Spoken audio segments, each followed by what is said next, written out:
What's up guys, welcome back to the channel, and today I am back in a video. This time once again, we'll look at the 2010s decade, specifically the late 2010s, and some all-star players from that era. And in today's video, we'll look at a handful of those players who since being all-stars have completely fallen off a cliff and are shells of their former self. Now before jumping into that, if you could please very quickly, leave a like on this video as it helps me out tremendously. So with that being said, let's get into the video. So looking at our first former all-star who's fallen off a cliff, we have DeMarcus "Boogie" Cousins. And Boogie, who was drafted in 2010 to the Sacramento Kings in a basketball wasteland. Now while playing with the Kings, DeMarcus had some pretty good seasons. As opposed to Dwight Howard pre-Joel Embiid, he was the best center in the NBA. At his peak, he was a 26-12 guy, averaging nearly 4 assists per game. And from 2015 to 2018, he was a 4-time All-Star, as well as 2-time All-NBA member. Also during that time period, he was traded to New Orleans to pair with Anthony Davis, one of the best bigs in the game. And for about a 60-game stretch, those two guys wreaked havoc on the NBA, both being double-double machines. But unfortunately in 2018, DeMarcus, he'd ruptured his Achilles and never played another game in a Pelicans uniform.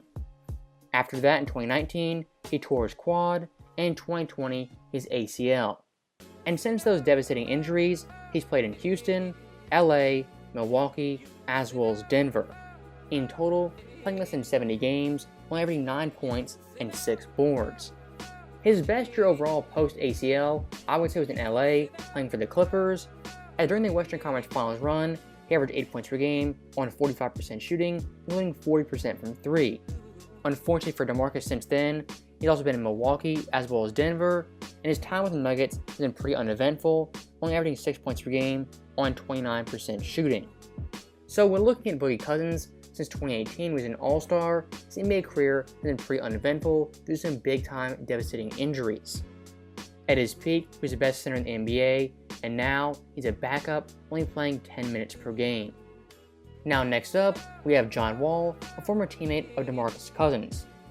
And when looking at his overall prime, it was from 2014 to 2018. During that time period, he was a 5-time All-Star, 1-time All-Defensive Player, and a 1-time All-NBA member. John Wall at his best was one of the best point guards in the NBA, his speed was lightning quick, and his play style was simply exhilarating. Unfortunately, much like Boogie, injuries have derailed his career big time. In 2018, he had a knee injury that caused him to miss 41 games. 2019, he had a heel injury, and at home while recovering, tore his Achilles. And after that injury in 2019, John Wall, he'd missed all of 2020, and the following year, he traded to Houston in exchange for Russell Westbrook. Now, although it may be odd to look at, John Wall in Houston actually played pretty well, averaging nearly 21 points per game on 40% shooting. The team definitely wasn't winning, but his individual play was definitely pretty impressive.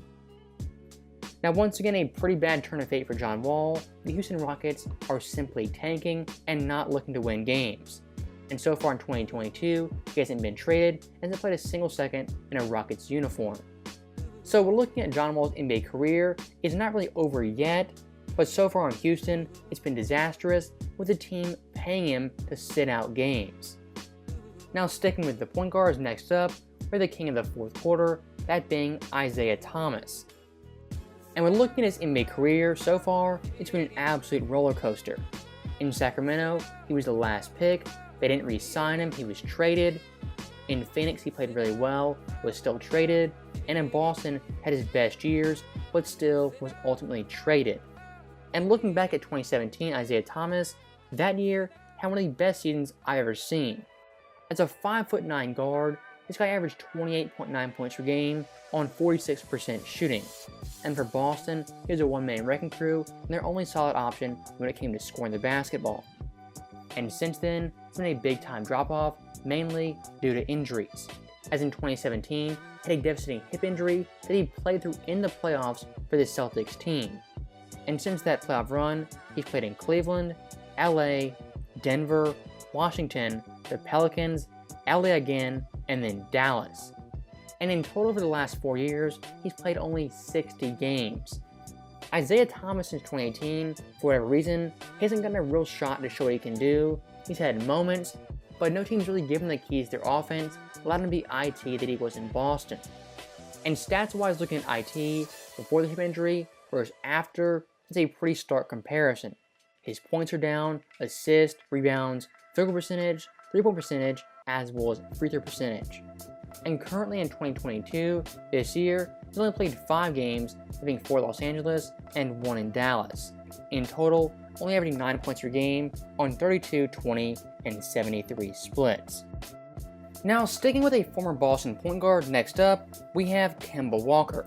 And for Kemba's career, much like John Wall and IT, he's one of the quickest, the fastest, and most exciting point guards to watch. Looking at his last year in Charlotte, he was something phenomenal, averaging 25.6 points per game, playing all 82 games, being an All-Star, as well as a third-team All-NBA member. That year for Kemba was a peak for him as an individual basketball player. And after that stellar season, he'd be traded to Boston, where he'd play 2 years and have moderate success. With the Celtics in his first year, he was an All-Star, averaging around 20 points per game, and in his second year, averaging 19. Stats-wise for Kemba both those years, there wasn't a big-time drop-off, it was severely noticeable. But the one thing you have to point out is overall health and his durability. As in Boston, he had neck injuries, as well as multiple knee injuries that hampered him severely. And after a very disappointing 2021 season where Boston, they weren't even above 500, and Kemba was off in the playoffs, he was traded and ended up on the Knicks in New York. Now coming to the Knicks, many fans thought this was Kemba's homecoming, and finally, he's going to be old Kemba Walker like he was back in 2019. But unfortunately, his time in New York has been super uneventful, he's been injured, he's been benched, and his overall play and production has seen a huge drop-off. This year with the Knicks, he has career lows in points, assists, rebounds, as well as free throw attempts. When it comes to shooting the basketball, he's only shooting 40%, his lowest since 2014. Also this year, Kemba has 24 games with 10 points or less, 9 games with 5 points or less, and 3 games putting up 0 points. So Kemba's time in New York and his return to the Garden has been an absolute nightmare, and his overall health has declined severely. And I think looking forward to 2023, there'll be something that gives Kemba a contract as their backup point guard, but it's fairly obvious to everyone his time as a star, even a superstar, that's over in this league. Now staying in New York, one of their former superstars and all-stars was Kristaps Porzingis.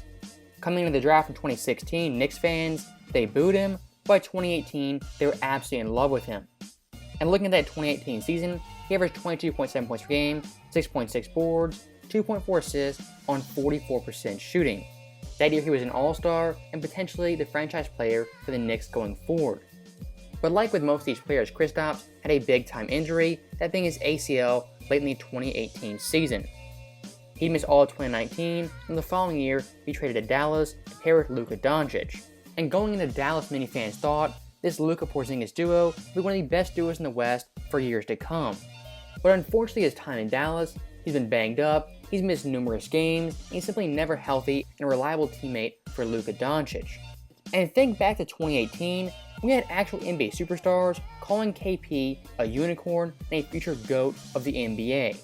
The hype for Porzingis was definitely there, but so far in his career, he's not even come close to being an NBA unicorn. And looking at his last time in the playoffs, in 2021 versus LA Clippers, he played all 7 games, only averaging 13.1 points per game on 47% shooting, 29% from 3, and 84% from the line. For a quote-unquote unicorn and a franchise player, Porzingis has underwhelmed nearly every time since being traded to Dallas. Now looking ahead in his career, he's now in Washington, where hopefully he'll put up some big-time stats and kind of rebound. But per usual Porzingis, going into Washington, he's already hurt, and we have no idea if he'll play the rest of the season. So once again, looking at Porzingis back in 2018, the hype was definitely there, they were calling him a unicorn, but since those moments, he's plateaued as a player and even declined in some aspects. Now staying in the Eastern Conference, next up, we have Blake Griffin, one of the high flyers in the NBA back in the 2010s. But as you guys know, Blake in the past few years, he's definitely been grounded as he rarely, if ever, dunks. And the overall decline of Blake Griffin is one of the fastest I've ever seen, as during the 2019 season, he had his best year as well as his worst.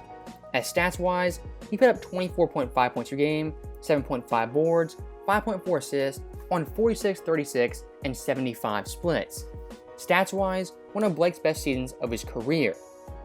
But many forget in the 2019 playoffs, he had a severe knee injury that he actually tried to play through.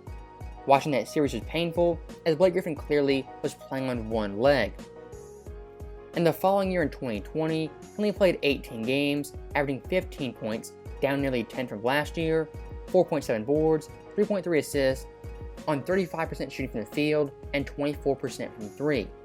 Blake Griffin's decline post-knee injury happened almost instantaneously. And looking past his time in Detroit, it was pretty uneventful, but in Brooklyn, he has an increased role and has to do more for his team. He's still a fringe starter, but a reliable guy off the bench who's a pretty good veteran.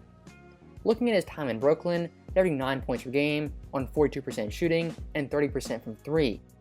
So once again, Blake Griffin is a superstar of the 2010s, but late in that era fell off big time, and now with the Brooklyn Nets, he's a glorified role player coming off the bench.